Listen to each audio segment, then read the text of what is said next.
Jokowi lebih condong ke arah Prabowo. Dan itu ditunjukkan dengan hasil musrah yang konon katanya Prabowo lah yang paling besar suaranya, walau Jokowi akhirnya tidak mengumumkan pemenangnya. Itu gimik politiknya mungkin untuk menjaga wibawanya, ya terserah saja, sambungnya. Selain itu, Deddy Sitorus juga mengatakan bahwa partainya akan memecat Gibran jika sampai mendukung Prabowo.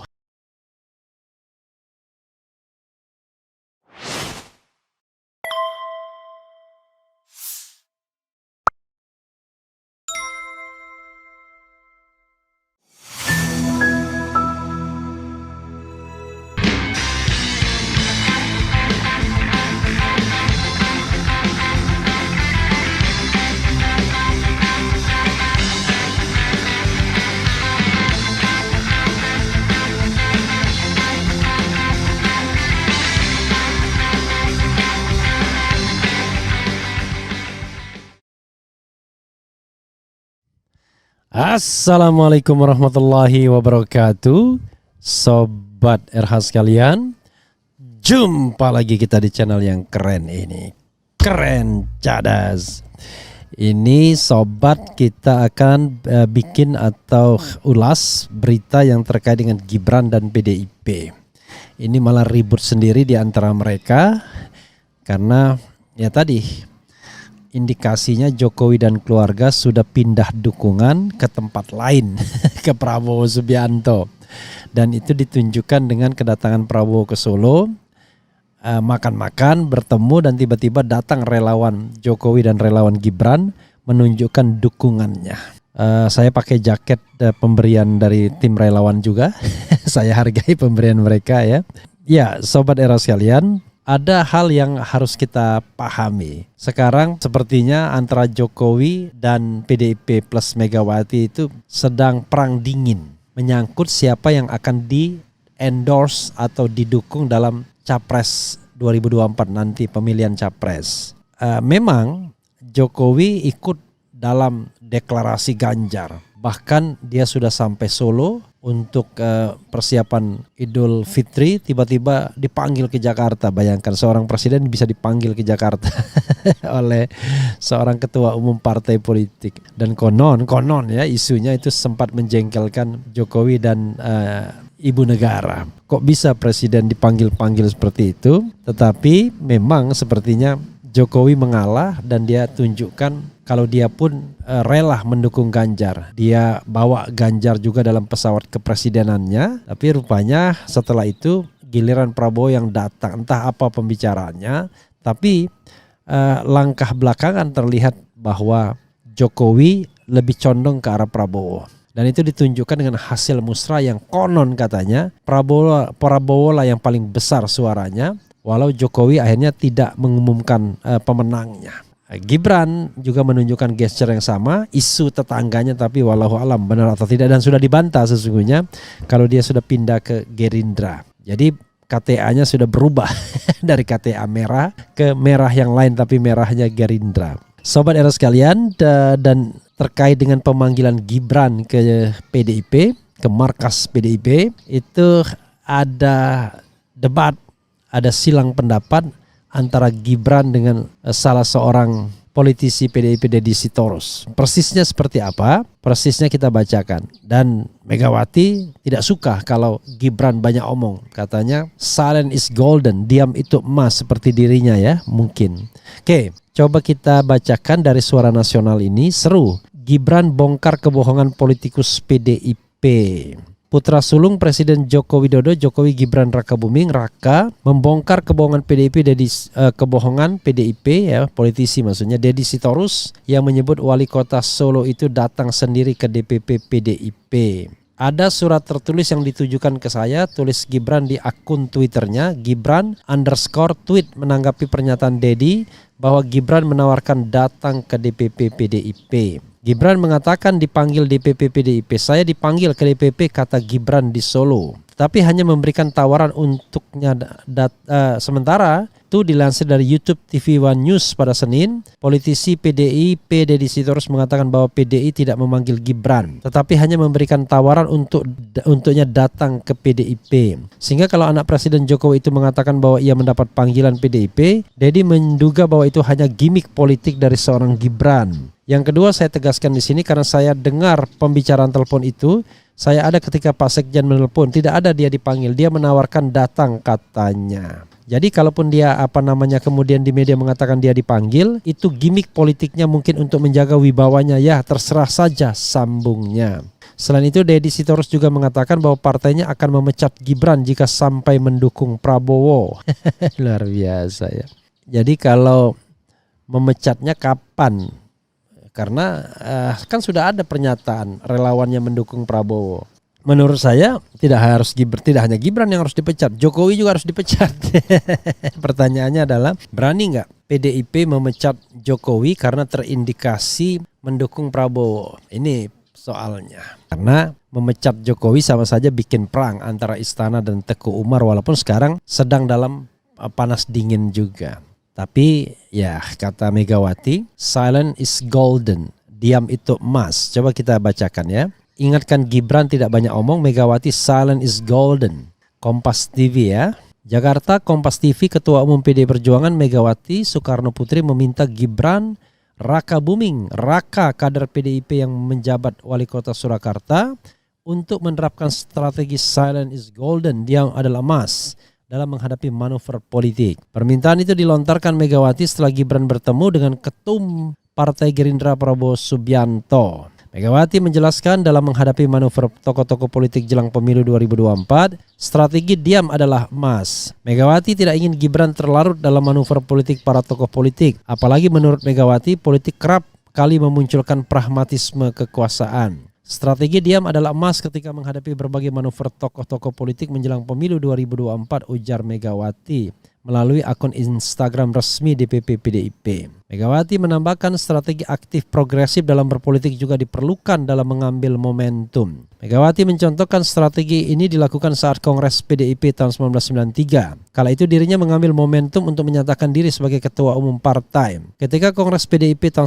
1993 itu, ada strateginya yang sifatnya aktif progresif, mengambil momentum. Saya mengambil momentum mengatakan secara de facto saya adalah ketua umum partai. Secara de jure belum, ujar Megawati. Sebelumnya Gibran juga telah dipanggil ke DPP PDIP untuk mengklarifikasi pertemuan dirinya dan Prabowo di Solo kepada Sekjen PDIP Hasto Kristianto dan Ketua Bidang Kehormatan PDIP Komarudin Watubun. Adapun pertemuan Gibran dengan Prabowo terjadi di sebuah warung makan di Solo, Jawa Tengah.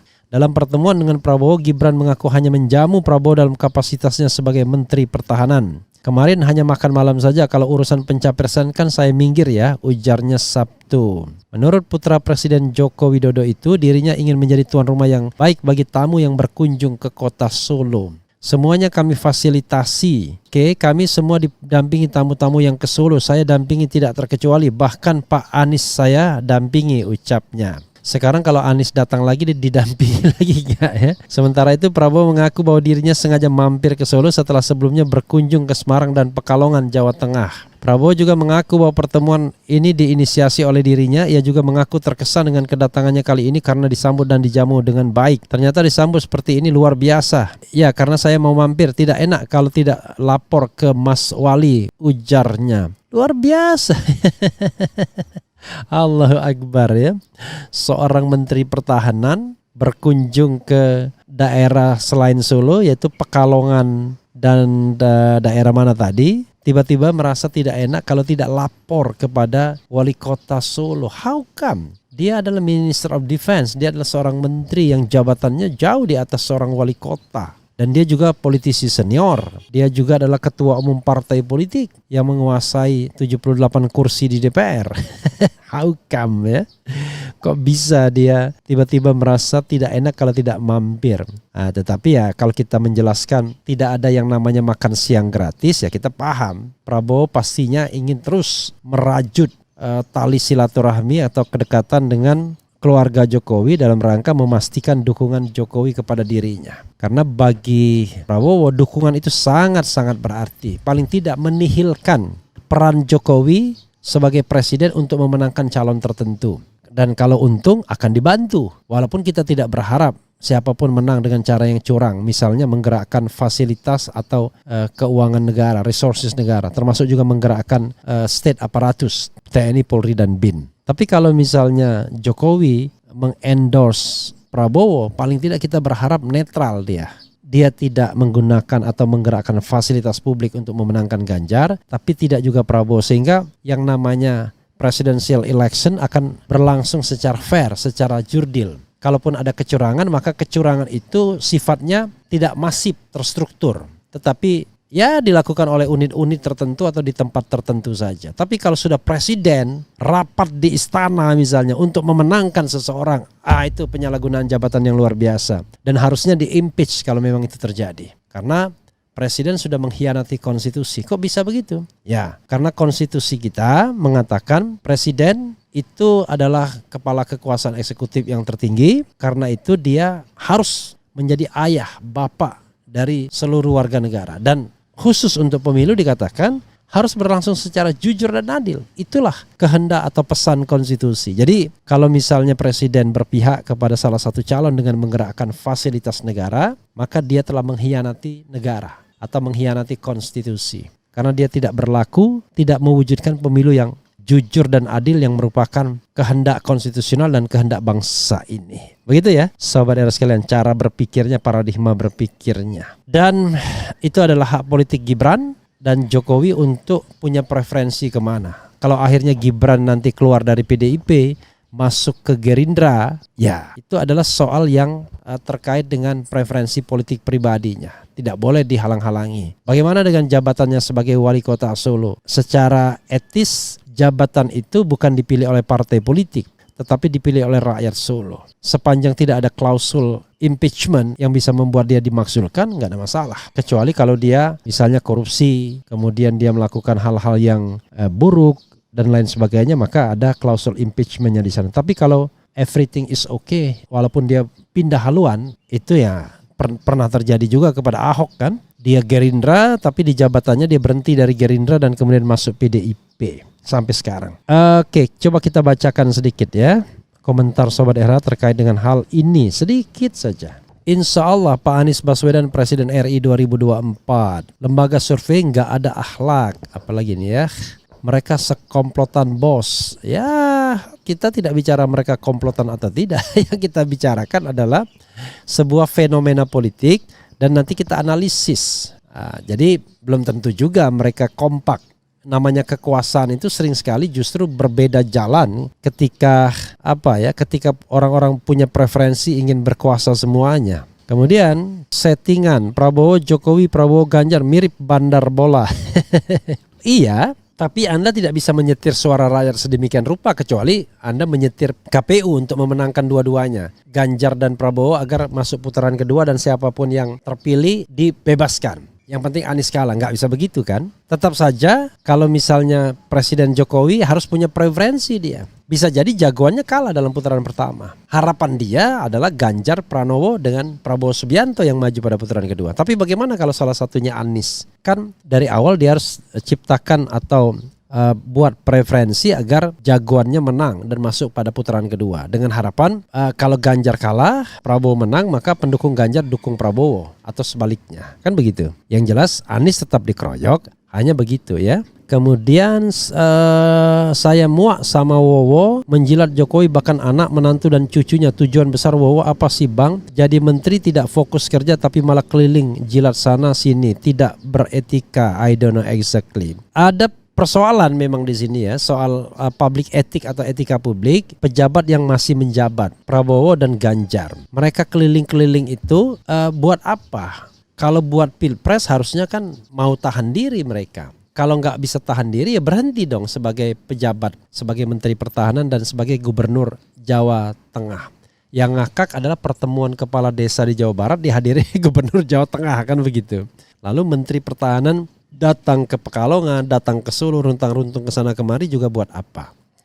Kita sekali lagi bicara tentang good governance dan clean government. dalam konteks ini Anies lebih beruntung karena dia sudah berhenti. Yang tadinya dianggap sebagai sebuah aib, dianggap pengangguran politik, sekarang justru bisa menjadi contoh good governance dan clean government. Dia bisa pergi kemana saja karena dia tidak lagi terikat dengan jabatan publik dan tidak ada potensi untuk menggunakan keuangan publik. Coba dicek, diaudit misalnya Ganjar pergi kemana-mana itu dengan uang siapa, dengan uang apa? Apakah uang APBD, apakah uang pribadi, ataukah uang pihak ketiga? Karena tiga-tiganya bermasalah.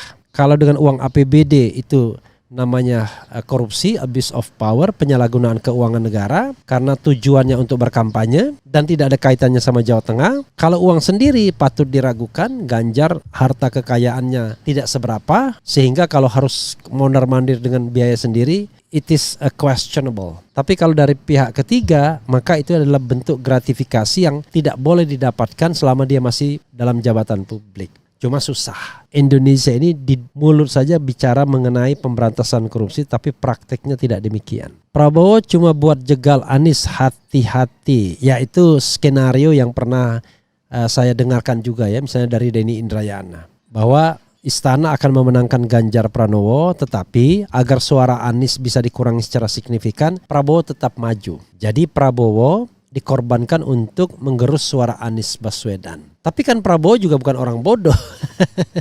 Dia pasti tahu skenario ini. Jadi dia tidak akan maju kalau dia tidak punya peluang menang atau hanya dijadikan empan. Masa dijadikan umpan dia mau? Betapa rendahnya kan jadinya. Jadi tentu dia punya strategi sendiri untuk maju. Nah dalam konteks ini, kalau ada tiga pihak yang maju dengan kepentingan yang berbeda karena masing-masing ingin menang, ya kompetisi mudah-mudahan lebih fair jadinya. Paling tidak Jokowi terhalangi untuk menggunakan segala resources untuk memenangkan jagoannya karena dari sebelah satunya akan ada penolakan. Begitu ya. Oke, sobat RH sekalian, kita akan bahas polling kita yang calon wakil presiden Anies Baswedan apakah sudah 100.000 atau tidak. Tadi posisi terakhir 99.000 ya. Karena memang harus kita up agar ditemukan atau dilihat kembali oleh sobat RH sekalian. Oh ya, sudah 100.000 dan kita akan bahas. Nanti setelah ini kita akan ganti lawan AHY-nya. Siapa tahu tiba-tiba AHY kalah dengan Erick Thohir, kalah dengan Muhaimin Iskandar, kalah dari Aher misalnya, atau kalah dari siapapun, Erlangga Hartarto termasuk. Itu saja sobat RH sekalian. Wassalamualaikum warahmatullahi wabarakatuh. Ciao.